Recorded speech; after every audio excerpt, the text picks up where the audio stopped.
सबसे पहले आपको बताएं, ज़ोहरान ममदानी न्यूयॉर्क के पहले मुसलमान मेयर मुंतखब हो गए। अमेरिका में तारीख रकम हो गई। कामयाबी के बाद अपनी पहली तकरीर में डेमोक्रेट ममदानी ने ट्रंप को मुखातिब करते हुए कहा कि गौर से सुन लें, करप्शन के इस कल्चर का खात्मा करें जिसने ट्रंप जैसे अरबपतियों को टैक्स से बच निकलने की छूट दी। हमने मौरूसी सियासत को शिकस्त दी। न्यूयॉर्क के नौमुंतखब मेयर ज़ोहरान ममदानी ने अपनी पहली तकरीर में भारत के पहले वज़ीर आज़म जवाहरलाल नेहरू की तक़सीम हिंद की रात की तकरीर से इक़्तिबास भी पढ़ा। ममदानी ने कहा कि तारीख में कभी कभी ऐसा लम्हा आता है कि जब हम पुराने से निकलकर नए दौर में कदम रखते हैं, जब एक अहद ख़त्म होता है और कौम की रूह बोल उठती है। ज़ोहरान ममदानी ने कहा कि आज रात हम पुराने से निकलकर नए दौर की तरफ कदम बढ़ा रहे हैं। Standing before you, I think of the words of Jawaharlal Nehru. A moment comes but rarely in history when we step out from the old to the new, when an age ends and when the soul of a nation long suppressed finds utterance. Tonight we have stepped out from the old into the new.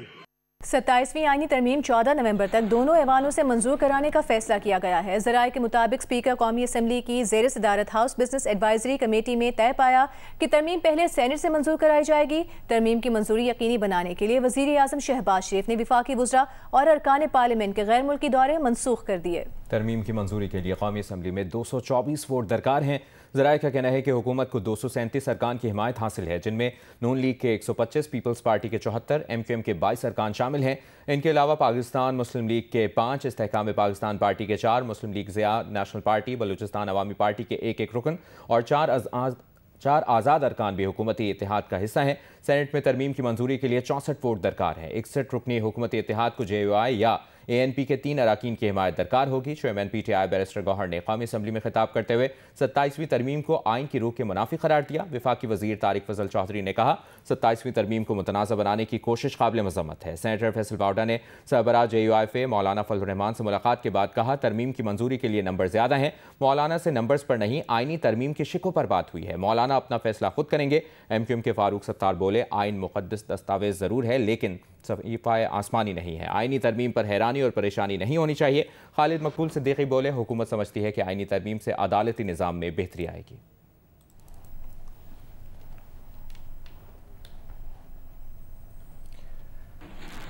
साबिक attorney general अशतर Ausaf Ali ने आइन के article 243 में तरमीम के हवाले से तजवीज़ दी है कि एक चीफ ऑफ डिफेंस स्टाफ होना चाहिए जिसके नीचे तमाम फोर्सेस के इदारे हों। अशतर औसाफ अली ने फेडरल कोड बनाने की भी तजवीज़ दी जो कि हर सूबे में हो।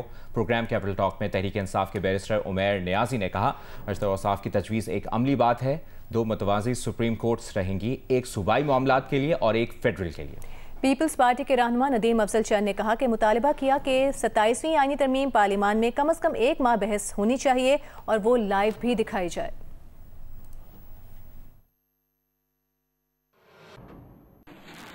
Why can't we have a chief of defense staff?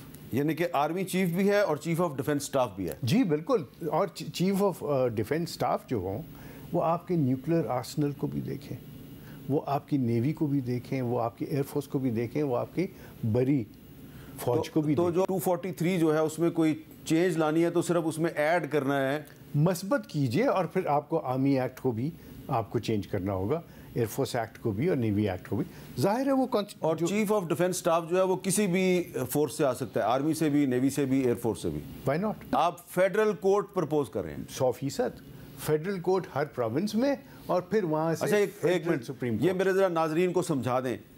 आप फेडरल कोर्ट की तजवीज़ दे रहे हैं, कॉन्स्टिट्यूशनल कोर्ट की तजवीज़ नहीं दे रहे। देखिए जब वो फेडरल लॉज को एडमिनिस्टर करेंगे, फेडरल लॉज को इंटरप्रेट करेंगे, फेडरल लॉ को इम्प्लीमेंट करेंगे, उनके मुतालिक जजमेंट्स देंगे, तो आइन भी तो फेडरल लॉ है। जो अफसर साहब प्रपोज कर रहे हैं वो एक प्रैग्मेटिक बात कर रहे हैं। वो तो फिर 2 पैरेलल सुप्रीम कोर्ट्स रहेंगी, एक प्रोविंशियल सब्जेक्ट्स के लिए, एक फेडरल सब्जेक्ट के लिए, और स्पेशलिस्ट जज होंगे दोनों तरफ पे। ये पार्लियामान में डिबेट होनी चाहिए और लाइव जानी चाहिए ताकि पब्लिक भी सुने। और ये इतनी जल्दी में मैं समझता हूँ 1 महीना कम अज़ कम इसके ऊपर डिबेट सेनेट और कौमी असम्बली में करवाएं, एक शिक के ऊपर, और ताकि पब्लिक को पता चले कि क्या चीज़ ठीक है क्या गलत है। लाहौर हाई कोर्ट ने शौकत खानम मेमोरियल ट्रस्ट का मौक़िफ़ मुस्तरद करते हुए निजी शोबे की तशख़ीसी लेबॉर्ट्रियों और सेहत के इदारों की जानिब से अपनी खिदमात की कीमत तय करने का हतमी इख्तियार पंजाब हेल्थ केयर कमीशन को दे दिया है। अदालत ने कहा है कि ये इख्तियार इस कमीशन को 2010 के एक्ट के तहत पहले से हासिल है। पंजाब में तशख़ीसी लेबॉर्ट्रियाँ और सेहत की खिदमात फराहम करने वाले इदारे अपने खर्चे से 20% से ज़्यादा मुनाफा वसूल नहीं कर सकते। ये इदारे या लेबॉर्ट्रियाँ अपनी खिदमात का जो मुआवजा तय करें उसकी हतमी मंजूरी का इख्तियार पंजाब हेल्थ केयर कमीशन को है। जस्टिस राहिल कामरान ने फैसला दिया कि सेहत की खिदमात को कमर्शियल अशिया की तरह का करार नहीं दिया जा सकता। सेहत की खिदमात का बराह रास्त ताल्लुक इंसान के जिंदगी के हक से है, जिसकी जमानत आइन में दी गई है। मयारी तिब्बी मदद से इनकार से एक मुहज़्ज़ब मुआशरे की बुनियादी खुसूसियत की नफ़ी होती है। रियासत सेहत के शोबे में काम करने वाले निजी इदारों की फराहम करदा खिदमात की निगरानी का भी इख्तियार रखती है और ये निगरानी ऐसे अंदाज से की जाए कि कोई नाजायज़ मुनाफाखोरी करके आवाम का इस्तेहसाल ना कर सके। अदालत ने करार दिया कि सेहत की सहूलियात फराहम करने वाला कोई भी इदारा अपनी खिदमात की कीमत तय कर सकता है, मगर ये कीमत कोई सर्टिफाइड चार्टर्ड या अकाउंटेंसी फर्म ही तय कर सकती है। सेहत के शोबे में खिदमात की असल कीमत पर 20% से ज़्यादा मुनाफा नहीं लिया जा सकता। इन खिदमात की जो भी कीमत तय की जाए वो हेल्थ केयर कमीशन को पेश की जाए, जो उसकी हतमी कीमत तय करने का इख्तियार रखता है। पाकिस्तान और अफगानिस्तान के दरमियान मुज़ाकरात का तीसरा दौर कल इस्तांबुल में हो रहा है। इससे कबल इस्तांबुल ही में होने वाला मुज़ाकरात का दूसरा दौर नाकाम रहा। ताहम दोस्त और बरादर मुल्क तुर्की की दरख्वास्त पर मुज़ाकरात को एक आखिरी मौका देने के लिए 6 नवंबर को दो तरफा बातचीत पर इत्तेफाक किया गया। वफाकी वज़ीर ख्वाजा आसिफ ने कहा है कि अगले हफ्ते आईनी तरमीम की कोई शक्ल निकल आएगी। तमाम पार्टियों से मुशावरत के बाद जो शक्ल निकलेगी वो सामने ले आएंगे। जियो न्यूज़ से गुफ्तगू में उन्होंने मुजाविज़ा आईनी तरमीम के कुछ खदोखाल भी बताए। ज़ाहिर एक मुख्तसर सी मगर एक अलग आईनी अदालत जिसमें हर सूबे की नुमाइंदगी होगी, एक तो ये सजेशन है जो है। दूसरी है कि इलेक्शन कमीशन में तैनाती में डेडलॉक हो जाता है। अब ये डेडलॉक की सूरत में किसी तीसरी उस इंस्टीट्यूशन के पास जाएगा। उसके बाद केपी के इलेक्शन में ताख़ीर हुई थी, उसकी वजह से आइनी पेचीदगियाँ होने का इम्कान है।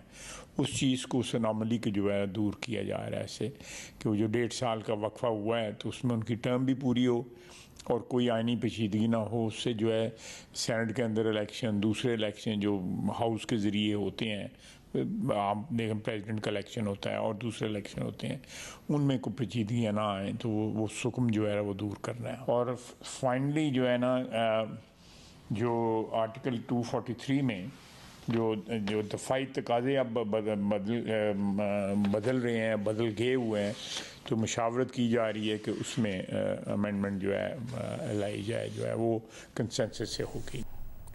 जियो और जंग के ताउन से होने वाले वर्ल्ड कल्चर फेस्टिवल में गैर मुल्की फनकार सिंध की सकाफत में रंग गए। कॉन्गो के डांसर्स ने कहा कि पाकिस्तान में जो मोहब्बत मिली उसकी खूबसूरत यादें समेट कर अपने वतन जाएंगे। मज़ीद बता रहे हैं नुमाइंदा जियो न्यूज़ वलीद अहमद। अजरक सिंध जी सकाफत आहे, सिंध मोहब्बत वारा आहिन, सिंध मेहमान नवाज आहिन। Arts council Karachi world culture festival में जो फनकार आए हैं उन्होंने भी अजरक ओढ़ ली है और वो अजरक पहनकर सिंध से मोहब्बत का इजहार कर रहे हैं। Are you enjoying here in Pakistan with this special shawl? I was here to share the culture. I was here to learn so many things from Pakistan because Pakistan has so many opportunities. They have so a big love and I love their food. हमारे Congo से आए हुए इस दोस्त के पास ये shawl है, बल्कि और भी जो कॉन्गो के डांसर्स हैं, ये देखिए अजरक पहनकर ये खूब डांस कर रहे हैं, एंजॉय कर रहे हैं, इन लम्हात को यादगार बना रहे हैं। और न सिर्फ ये कि यहाँ पर ये आर्टिस्ट इस अजरक को लेकर रक्स कर रहे हैं, बल्कि साथ साथ यहाँ पर एक स्टॉल भी लगाया गया है। जो बैरून मुल्क से आने वाले फ़नकार हैं वो वहाँ से अजरक ख़रीद भी रहे हैं। और सिर्फ ऐसा नहीं है कि गैर मुल्की फ़नकार ही अजरक ख़रीद रहे हैं, बल्कि आर्ट्स काउंसिल कराची में जारी इस सकाफती मेले में जो शुरका आ रहे हैं वो भी अजरक ख़रीद रहे हैं और सिंध से अपनी मोहब्बत का इजहार कर रहे हैं। अमरीकी सदर डोनाल्ड ट्रंप ने कहा है कि इंतखाबात में शिकस्त की बड़ी वजह शटडाउन था। व्हाइट हाउस में रिपब्लिकन कानून साजों के एजाज़ में नाश्ते की तकरीब के दौरान गुफ्तगू करते हुए सदर ट्रंप ने कहा कि अमरीका इस वक्त तवील तरीन शटडाउन का सामना कर रहा है। अमरीका में तवील तरीन शटडाउन डेमोक्रेट्स की वजह से हुआ है। न्यूयॉर्क की नई खातून अव्वल नौ मुंतखब मेयर ज़ोहरान ममदानी की अहलिया रामा दुआजी अगरचे इंतखाबी मुहिम के दौरान मंजर-ए-आम से दूर रहीं, लेकिन ममदानी की मुहिम की शनाख्त वाज़ेह करने और सोशल मीडिया पर उनकी मौजूदगी मजबूत बनाने में उनका किरदार निहायत अहम रहा है। 28 साल की रामा दुआजी शामी नजाद अमरीकी आर्टिस्ट हैं। टेक्सास में पली बढ़ी, दुबई में तालीम हासिल की और सिर्फ 4 साल पहले न्यूयॉर्क मुंतकिल हुई। इस गैर रिवायती पस मंजर के बावजूद वो अब न्यूयॉर्क सिटी की तारीख की कम उम्र तरीन फर्स्ट लेडी बन गई हैं। अगरचे ममदानी की इंतखाबी मुहिम के दौरान रामा दुआजी अवामी तकरीबात, मुबाहिसों और इंतखाबी जलसों से दूर रहीं, लेकिन मुहिम की शनाख्त बनाने, इंतखाबी पोस्टर्स, लोगोस और मुहिम में इस्तेमाल किए जाने वाले जर्द, नारंगी और नीले रंग के इम्तिजाज की डिजाइनिंग उन्होंने ही की। लेकिन वो खुद सोशल मीडिया पर इंतखाबी सरगर्मियों में मुहतात रही हैं। रामा एक आर्टिस्ट हैं और उनके सोशल मीडिया अकाउंट्स ज़्यादातर उनके फ़न के लिए मुख्तस हैं, जिनमें फ़लस्तीनी हुकूक के लिए तख्लीकी काम भी शामिल हैं। वो इंटरव्यूज से भी गुरेज करती रही हैं।